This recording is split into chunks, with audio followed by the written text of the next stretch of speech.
Morning students.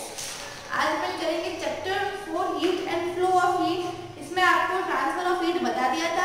इसमें मैंने आपको बताया था इसमें जो है हीट को ट्रांसफर करने के 3 तरीके होते हैं, 3 वेज होते हैं, कंडक्शन, कन्वेक्शन एंड रेडिएशन। सबसे पहला अपन पढ़ते हैं conduction transfer of heat in solid. सबसे पहले अपन एक एक्टिविटी देख लेते हैं। देखिए ये जो है एक बर्नर है और आपने जो क्या किया, एक मेटल की रॉड यहाँ पे रखी, तो ये जो क्या हीट मिलती है धीरे धीरे आप देखोगे ये जो एंड है गर्म हुआ पहले, फिर धीरे धीरे धीरे धीरे आफ्टर सम टाइम आप देखोगे ये वाला जो एंड था इस रॉड का ये एंड भी गर्म हो गया।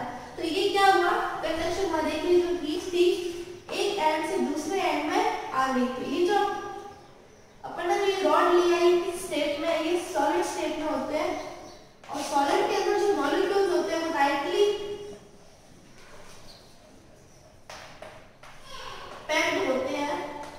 तो देखिए जब ये जो इसमें हीट कैसे ट्रांसफर होगी, एक मॉलिक्यूल से दूसरे मॉलिक्यूल तक, फिर एक मॉलिक्यूल से दूसरे मॉलिक्यूल, इस मॉलिक्यूल से इस मॉलिक्यूल तक, फिर ऐसे सिलेंडर साथ ये जो हीट है एक एंड से दूसरे एंड तक ट्रांसफर हुई।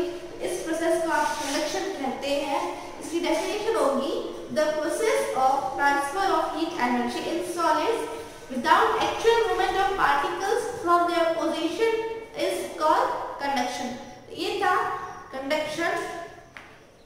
फिर है इस कंडक्शन में क्या हुआ, हीट का ट्रांसफर हुआ, लेकिन किसके बीच में ट्रांसफर हुआ, मॉलिक्यूल्स के बीच में ट्रांसफर होता है।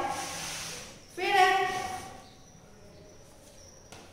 इसमें देखिए क्या हुआ, वाइब्रेशन हुआ, एक मॉलिक्यूल से दूसरे मॉलिक्यूल तक वाइब्रेशन पास हुआ, वैसे ऐसे ही हीट एनर्जी पास हुई। लेकिन देखिए कंडक्शन क्या स्लो प्रोसेस है, पहले इस मॉलिक्यूल के पास हीट जाएगी, फिर उसके पास वाले में वाइब्रेशन होगा। तो ये कैसा प्रोसेस है, स्लो प्रोसेस है। ये कब होगा, जब जो दो बॉडीज के बीच में आपको कंडक्शन कराना, तो वो जब आपस एक दूसरे के कांटेक्ट में होगी तब भी कंडक्शन होगा। जैसे एग्जांपल है जो अपन कुकिंग करते हैं, ये कैसा प्रोसेस है, कंडक्शन प्रोसेस है। देखिए जो कंडक्शन कब तक होगा, जब तक क्या है दोनों का जो दो आपने ऑब्जेक्ट लिए, दोनों का जब तक टेम्परेचर सेम नहीं होगा तब तक क्या है उसको हीट ट्रांसफर हो जाएगी। जब दोनों का टेम्परेचर सेम हो जाएगा तो कंडक्शन स्टॉप हो जाएगा। देखिए it should be kept in mind that the conduction of heat stops when the two objects in contact और the part of the same object have attained same temperature। जब तक दोनों के पास सेम टेम्परेचर नहीं आ जाता तब तक कंडक्शन होगा। जैसे ही दोनों ऑब्जेक्ट का टेम्परेचर सेम हो जाएगा कंडक्शन स्टॉप हो जाएगा। एक और एग्जांपल दे सकते हैं। देखिए when the bulb of laboratory thermometer is put in contact with a hot object, जब थर्मामीटर का जो बल्ब होता है आपने उसको हॉट ऑब्जेक्ट के कांटेक्ट में रखा, heat is transferred to mercury of the bulb। Heat इसमें ट्रांसफर हो गई, मरकरी के जो बल्ब के अंदर मरकरी है इसके अंदर हीट ट्रांसफर हो गई। तो जिसमें मरकरी में अगर हीट ट्रांसफर होगी तो देखिए मरकरी का क्या होगा, लेवल ऐसे जैसे यहाँ तक मरकरी भरी हुई तो उसका लेवल राइज होगा। फिर जैसे ही देखिए आपको पता चला अब दोनों के बीच का सेम टेम्परेचर आ गया है तो कोई हीट ट्रांसफर नहीं होगी क्योंकि कोई कंडक्शन नहीं होगा। तो क्या है, मरकरी का लेवल जो राइज हो रहा है वो स्टॉप हो जाएगा। अब अपन पढ़ेंगे गुड कंडक्टर्स क्या होते हैं और बैड कंडक्टर्स क्या होते हैं। बैड कंडक्टर का मतलब इंसुलेटर भी होता है। तो देखिए वो मेटल जो क्या हो, वो सॉलिड जो अपने आसपास अपने अंदर हीट को अलाउ करे पास होने के लिए, उन्हें कंडक्टर कहा जाता है। मोस्टली जो कंडक्टर होते हैं वो मेटल्स के होते हैं, मेटल और एलॉय ये होते हैं हीट के अच्छे कंडक्टर, गुड कंडक्टर होते हैं। जबकि जो नॉन मेटल्स होते हैं वो बैड कंडक्टर होते हैं या फिर इंसुलेटर, वो हीट को अपने आसपास वो हीट को अलाउ नहीं करते हैं अपने अंदर पास होने के लिए।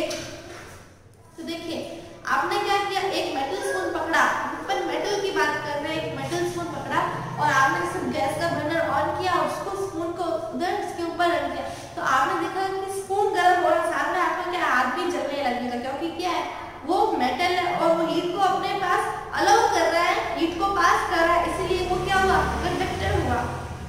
तो आपको पता चल गया होगा कंडक्टर क्या होता है। लेकिन जैसे कुछ बर्तन होते हैं आपने देखा होगा उनके जो हैंडल होते हैं किसके बने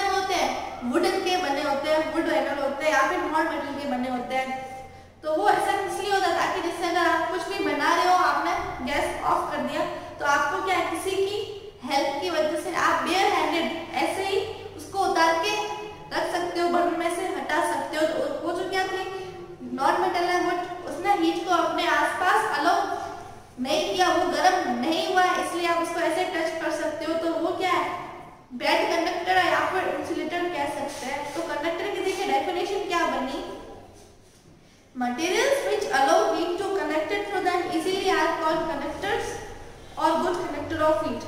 और insulator की क्या बनी, materials which do not allow heat to be conducted through them easily are called insulators or bad conductor of heat। Liquid और गैसेस जो है वो इंसुलेटर्स होते हैं या फिर पुअर कंडक्टर होते हैं। मरकरी की एक ऐसा एक्सेप्शन है जो क्या कंडक्टर है। तो आपको इसमें पता चल गया होगा कंडक्टर्स और इंसुलेटर क्या होते हैं। जो हीट को अपने पास अलाउ करे वो होगा कंडक्टर, जो नहीं करे वो इंसुलेटर होगा। तो एप्लीकेशंस क्या है, अपनी डेली लाइफ में अपन कंडक्टर और इंसुलेटर्स का कहाँ यूज करते हैं। तो सबसे पहला पॉइंट इसका क्या है, जो कुकिंग यूटेंसिल्स होते हैं, जो बर्तन होते हैं खाना बनाने के लिए, वो किससे बने होते हैं, मेटल के बने होते हैं, ताकि क्या उसके अंदर खाना बन जाए, उसको हीट मिल जाए। लेकिन देखिए उसके हैंडल किसके बने होते हैं, नॉन मेटल्स के। वो अपना सेकंड पॉइंट होगा। फर्स्ट पॉइंट में अपन ने क्या है, जो कुकिंग यूटेंसिल्स होते हैं वो मेटल के बने हुए होते हैं। उसमें से कुछ यूटेंसिल्स ऐसे होते हैं जिनका जो बेस होता है वो कॉपर का बना होता है, क्योंकि कॉपर क्या है, गुड कंडक्टर है। स्टील और एल्यूमिनियम के कंपैरिजन में देखें तो कॉपर गुड कंडक्टर है। सेकंड पॉइंट क्या है, the handles of most utensils are made of wood और प्लास्टिक। जितने भी जो आप हैंडल देखोगे या तो प्लास्टिक के बने होंगे या फिर वुड के बने होते हैं। वो ऐसा इसलिए होता है क्योंकि जो प्लास्टिक और वुड है बैड कंडक्टर है इनके। जब बर्तन गर्म होगा लेकिन वो हैंडल गर्म नहीं होते हैं क्योंकि वो इंसुलेटर है। इससे आपको क्या उसको उतारने में आसानी होगी। आपको क्या किसी की हेल्प से, बेयर हैंड से भी आप उसको उतार सकते हैं। Third, cooling coils. जो आपके रेफ्रिजरेटर की जो कूलिंग कॉइल होती है पीछे वाली साइड में, वो किसकी बनी होती है, वो कॉपर की बनी होती है, ताकि जो क्या है, जो है रेडिली कंडक्ट अवे जो हीट को क्या आसानी से दूर कर सके फ्रिज में से।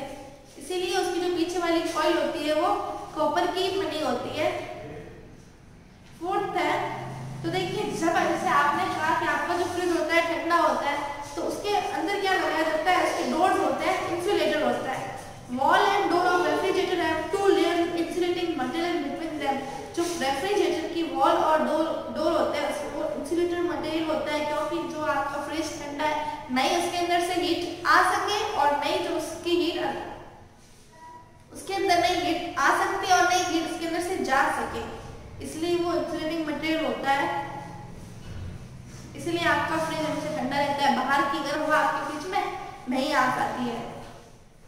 तो आपने जैसे फिफ्थ पॉइंट है, क्या आपने कभी सोचा कि जैसे अपन जो घर बनाते हैं ये ईंटों के क्यों बनाते हैं, अपन लोहे के घर क्यों नहीं बनाते हैं? क्योंकि देखिए जो ये मेटल्स है जैसे आयरन है, एल्यूमिनियम है, ये सब क्या है, कंडक्टर होते हैं। तो अगर आपने उसका घर बना दिया तो क्या होगा, जैसे ही सन की रेज आएगी, धूप पड़ेगी, तो आपका घर क्या हो जाएगा, गर्म हो जाएगा, आप उसके अंदर रह नहीं सकोगे और रात को वो घर क्या होगा, ठंडा होगा। या फिर विंटर के सीजन में वो घर बहुत ही ठंडा होगा और गर्मियों के सीजन में वो घर बहुत ही ज्यादा गर्म होगा, तो आप उसके अंदर रह ही नहीं सकोगे। इसीलिए जो अपन घर पर जो लगाते हैं, टाइल्स लगाते हैं और या फिर एस्बेस्टोस शीट्स लगाते हैं। का लास्ट पॉइंट है, अपन सर्दियों में अपन वुलन क्लोथ्स क्यों पहनते हैं, गर्मियों में क्यों नहीं पहनते अपन स्वेटर? तो इसका देखिए वही रीजन होता है कि उसके अंदर क्या होता है, पोर्स होते हैं जो क्या अपने अंदर को अपने अंदर एयर ट्रैप करके रखते हैं। और एयर जो होता है पुअर कंडक्टर ऑफ हीट होता है, तो वो जो अपने अंदर की हीट होती है उसको बाहर जाने नहीं देता है। इसीलिए अपन को क्या महसूस होता है, वार्म महसूस होता है, गर्मी महसूस होती है। इसीलिए यही रीजन है कि अपन जो है सर्दियों में स्वेटर पहनते हैं। फिर है सेकेंड, कन्वेक्शन क्या होता है? तो कन्वेक्शन का मैं आपको से अभी अपन थोड़ा सा ही इसका देखेंगे। बेसिक कन्वेक्शन ये होता है, जैसे अभी मैंने कहा कि इसके अंदर जो पार्टिकल्स होते हैं वो क्या है, particle to particle heat transfer होगी। लेकिन कन्वेक्शन में क्या होगा, खुद पार्टिकल चला जाएगा, हॉट ऑब्जेक्ट से लेके कोल्ड ऑब्जेक्ट के पास पार्टिकल खुद जाएगा। लेकिन अपन ने कन्वेक्शन में देखा था कि पार्टिकल्स मूव नहीं करते हैं, वो वाइब्रेशन होता है, एक मॉलिक्यूल से दूसरे मॉलिक्यूल तक सिर्फ हीट ट्रांसफर होगी। यही डिफरेंस है कन्वेक्शन और कन्वेक्शन में। कन्वेक्शन में क्या होगा, पार्टिकल खुद मूव करेगा, हॉट जगह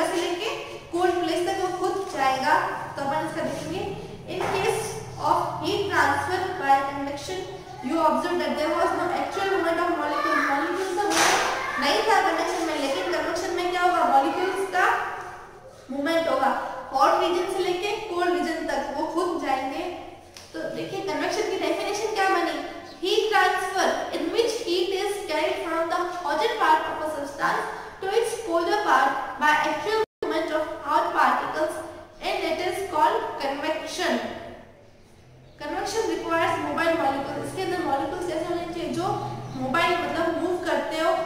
ये सॉलिड में तो पॉसिबल नहीं क्योंकि सॉलिड में मैंने आपको बताया था मॉलिक्यूल्स टाइटली पैक्ड होते हैं तो इनके बीच में फोर्स होती ही नहीं है, इतनी स्पेस होती ही नहीं है कि वो मॉलिक्यूल्स मूव कर सके. लेकिन ये पॉसिबल किसमें होगा? सॉलिड में तो होगा नहीं. तो लिक्विड या गैसियस स्टेट में ये पॉसिबल है क्योंकि लिक्विड और गैसियस स्टेट में molecules are far apart from each other. तो ये सॉलिड में नहीं होगा, लिक्विड और गैसेस में ही होगा. कन्वेक्शन देखिए सॉलिड